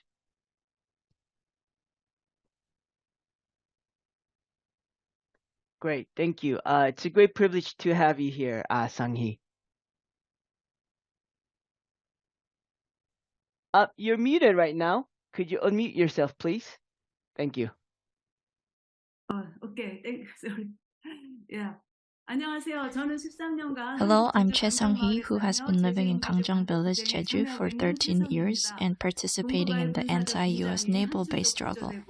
I am grateful to be invited to this forum at a time when military tension in Northeast Asia are escalating and peace movement are more urgent than ever. In the presentation, Dr. Simone Chun emphasized that US militarism is driving war in Northeast Asia and the Korean Peninsula, and that the anti-imperial struggle is more important than ever. Professor Daiwie Fu said Taiwan does not want war and wants Taiwan to be neutral between the US and China. Yoshikawa Hideki mentioned Okinawa's histories, which taught him that the army did not protect the people. Choi Youngmi talked about the achievement and need of the peace campaign in Korean Peninsula. I agree with the words of four speakers and add the situation in Jeju and emphasize the importance of solidarity of the people of Asia Pacific and world. Jeju residents were under the occupation of the U.S. military government from 1945 to 48. Immediately after liberation from Japanese colonial rule, there was an uprising against the division by the U.S. and the launch of the single government in South Korea. Then the U.S. branded Jeju the Red Island and killed 30,000 to 80,000. Just like Taiwan, which suffered a massacre of February 1947, and the Okinawa people, of whom 120,000 were killed in the Battle of Okinawa in 1948. The people of Jeju remember suffering from imperialism and militarism.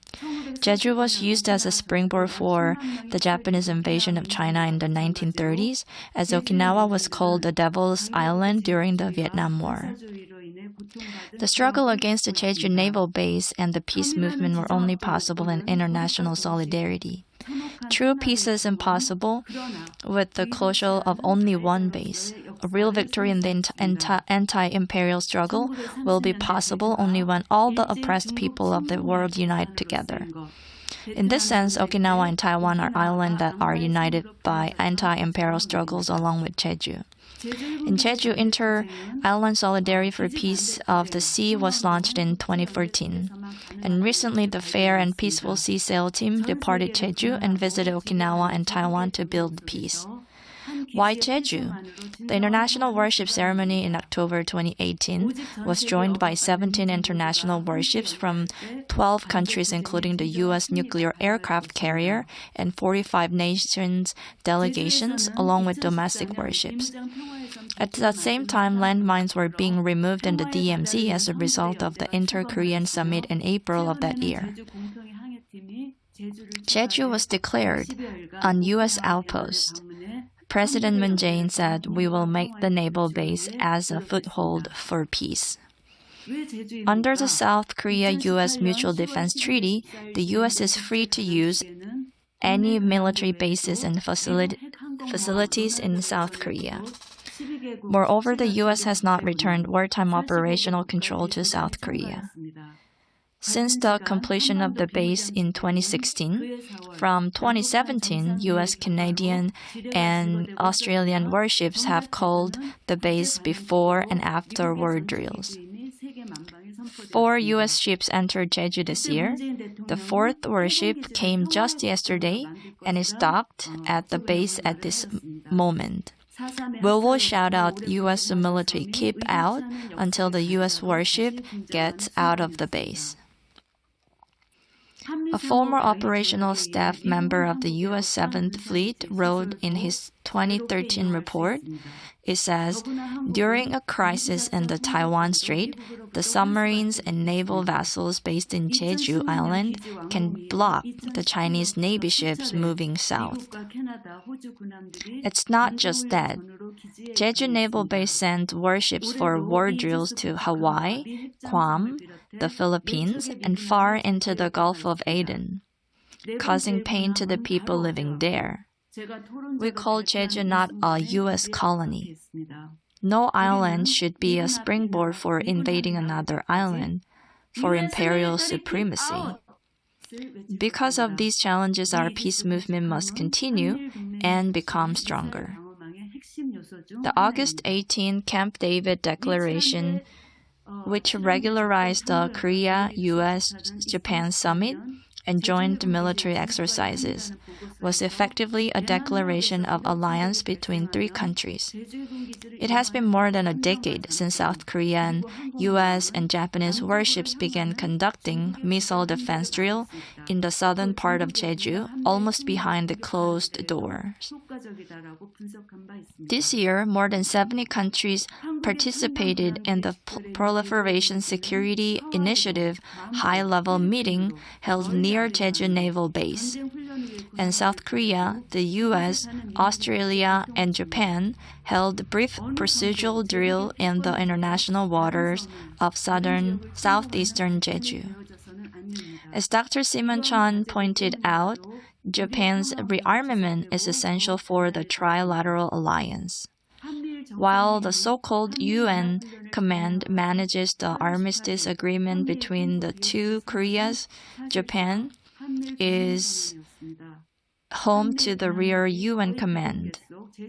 In 1945, the Japanese government signed an agreement with the UN forces and designated 7 Japanese bases, which will serve as a gathering point for wartime reinforcement in the event of an emergency on the Korean peninsula. However, in 1975, the UN General Assembly passed a resolution to dismantle the UNC. The UNC itself is illegal, but it still survives. For the first time ever, a total of 10 UN command member countries, including Australia, Canada, France, Britain, Greece, Italy, New Zealand, the Philippines, and Thailand, participated in the 10-day of the Korea-US Joint War Drill. At least 5 of these countries are NATO members. The joint exercise not only heightened regional military tensions on the Korean peninsula and Northeast Asia, but also violate Article 2, Paragraph 4 of the UN Charter, which prohibits the use of force and threats. With the completion of the Jeju Naval Base, the government is pushing ahead with the construction of a second airport suspected of being an air base.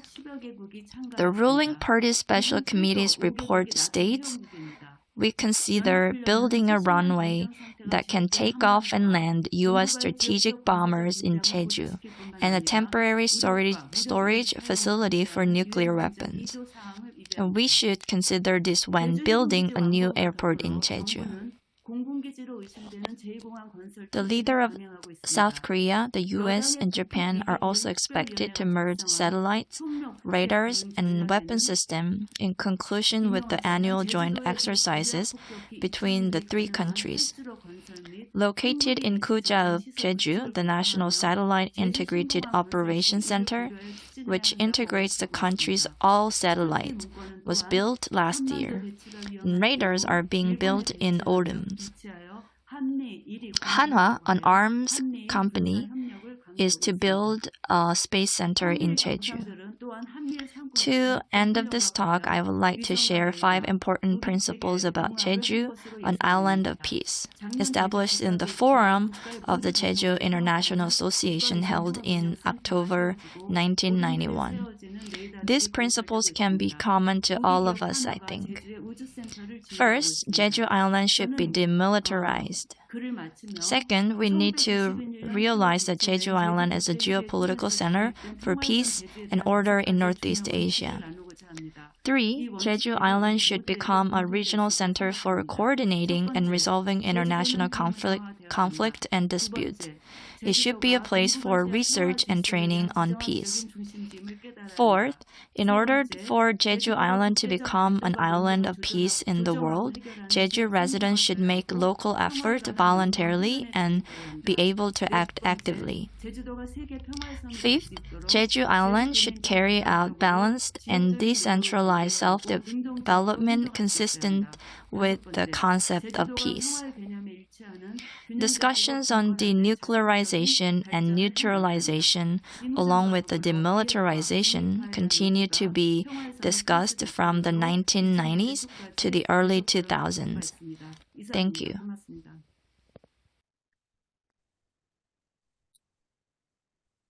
Thank you so much.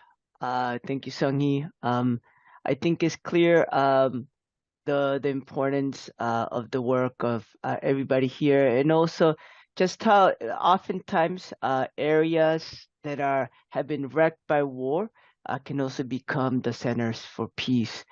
So to just briefly highlight some of the points that were made, international solidarity makes a struggle for peace possible, and that's what has inspired a cross-island peace network or peace exchanges between Okinawa, Jeju, and Taiwan. And the Jeju naval base is being used by foreign warships for war exercises and movement in the region. Jeju has a strategic position intercepting a path for Chinese ships moving in the region, and also there are greater joint war games due to the trilateral alliance. So we'll pause for a second to change our interpreters. And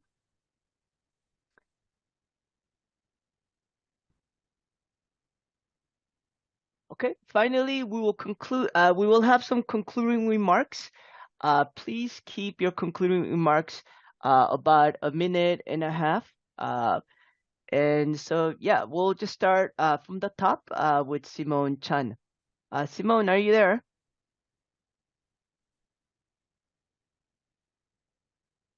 Okay. Okay, it looks like maybe she is not here. Okay, so then we'll move on to Daiwie Fu. Please go ahead.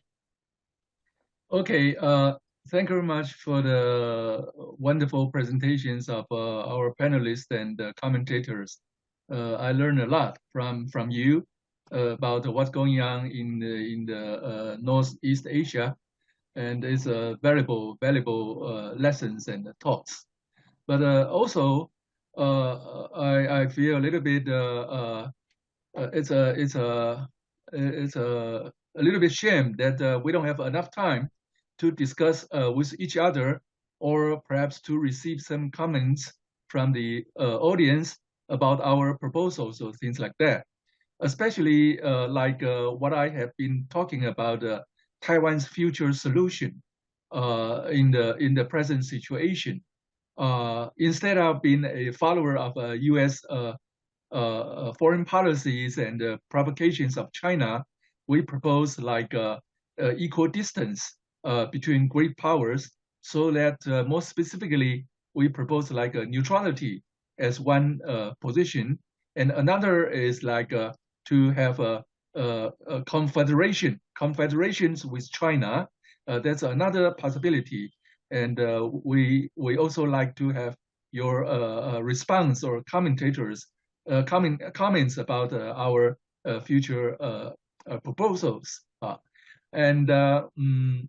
Yeah, I don't think I have enough time, because I saw some comments from the written comments in the audience. But maybe later on, we can thank you for your comments, and later on we'll think about that. Thank you very much. Thank you. Great. Thank you, Daiwie Fu. Yes, this is just the beginning of the conversation, of course, and the beginning of our joint work together. So, next, we will have Hideki Yoshikawa. Go ahead, please. Oh, sorry. Let me pause it for a second for the interpretation. Are we good? Okay. Thank you. Okay. Go ahead. Yeah, thank you very much. And it was very good learning experience for me. I really like the Simone's idea of like a multipolar movements. That's actually we really need, and also I appreciate the idea of international solidarities, the importance of international solidarities to keep our struggle going. Also the idea of the Jeju and becoming this, Sung-hee wanting to make Jeju the center of a geopolitical center for peace. I think this is a very great ideas. And from Okinawa, we want to participate in that movement as much as possible. So, but again, as the Tehan mentions, this is just the beginning of our conversation, our great work. And I think I need to learn more about each regions, what's the struggles, and so that I can incorporate that into my own the work here in Okinawa, and then reach back to the others. Okay, thank you very much. Great. Thank you very much, Hideki. Looks like we have Simone back. Maybe we could plug in Simone right now for her concluding remarks. Please go ahead, Simone. Sorry about the connection issue. I learned so much, and then thank you so much for all the presenters and also the organizer. I just want to conclude that it's rarely do we get to have this kind of forum when people in our region, Northeast Asia, can get together and to talk about. And in fact, for me, I must say this is almost the first time. So I'm really pleased, and it's very, we all work in our own field, and these aren't really good time. It's a hard time, and we get very disappointed and frustrated and depressed. But today I feel very actually very empowered and inspired, and all the work that our activists are doing. I just want to make two remarks. One is that I mentioned about the importance of focusing on what the United States is doing in United States imperialism. Now, that being said, though, United States is not omnipotent. Right? It is dominant player, it's dominant factor.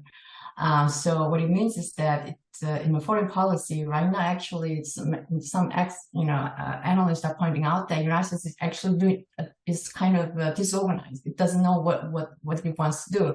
So this is precisely the time we actually can set the priority. I think this is time that we can actually, creating strategic room. That means that we should emphasize the Washington's quest for global hegemony is not just it's not just a place, just Japan or Korea or Taiwan. It is in fact it's a risk for the entire region, for the entire world. And in fact, many American analysts, they point out the war with China, which is United States doing, is it literally will end the humanity. And so this is time that we need a global solidarity, and that we should name. Biden administration should be accountable. And Biden administration, we should stop, we should demand, we should pressure to prevent this inevitable outcome of this dangerous policy of brinkmanship in the Asia Pacific. And thank you so much for the talk and for inspiring presentation. Thank you. Thank you so much. Next, we have, sorry, I'm trying to figure out my list. We have Choi Youngmi. Please go ahead. First of all, I'm grateful to the ISC for creating this valuable forum. Today has been a learning experience from many people. Furthermore, in overcoming the challenges we are currently facing, I believe we need to concentrate our efforts through solidarity with people from various levels, dimensions, and backgrounds. Although I am not an activist of the ISC, I know this forum continues tomorrow. I wish that the ISC and the many individuals who participated will expand the path for everyone to participate in preventing the war and building peace from various regions. As these discussions come together, I hope we can continue to work together until the day we create not only the peaceful Korean Peninsula, but also a peaceful East Asia and world that we desire. Thank you for providing this valuable opportunity today. Thank you very much, Youngmi. Next, we will have Seishi Hinada. Thank you. Thank you very much for organizing this important event. The warmongers are strongly united in this part of the world, having formed a trilateral military alliance.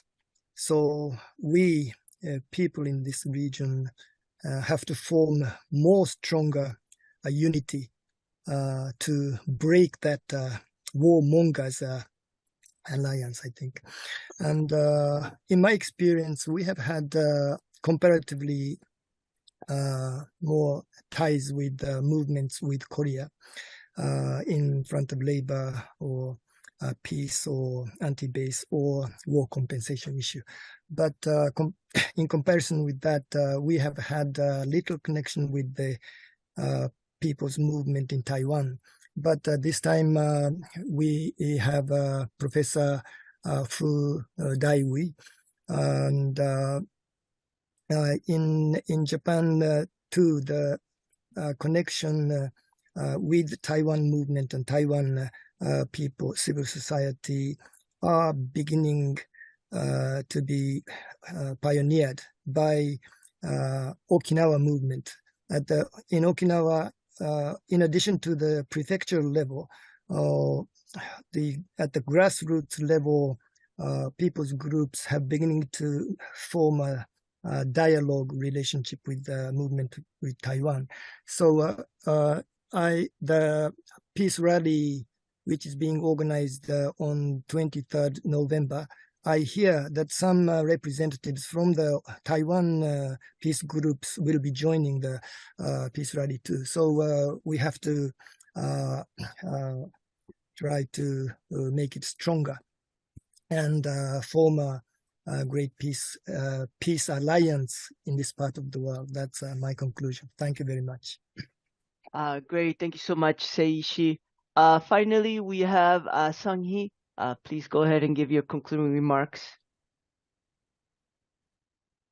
The U.S. imperialistic policies are comprehensive. Last December, the U.S. established the Space Force stationed in South Korea under the Indo-Pacific Command, and now they are planning to establish it in Japan. I want to emphasize that the Trilateral Alliance is strengthening, and our lives are becoming more militarized. In that regard, we need to closely examine what is currently happening. One of these aspects is the space industry. I'd like to add that we should observe how the space industry is progressing in each region, since it could exacerbate climate disasters and promote militarization. Thank you to everyone who organized, presented, and participated in today.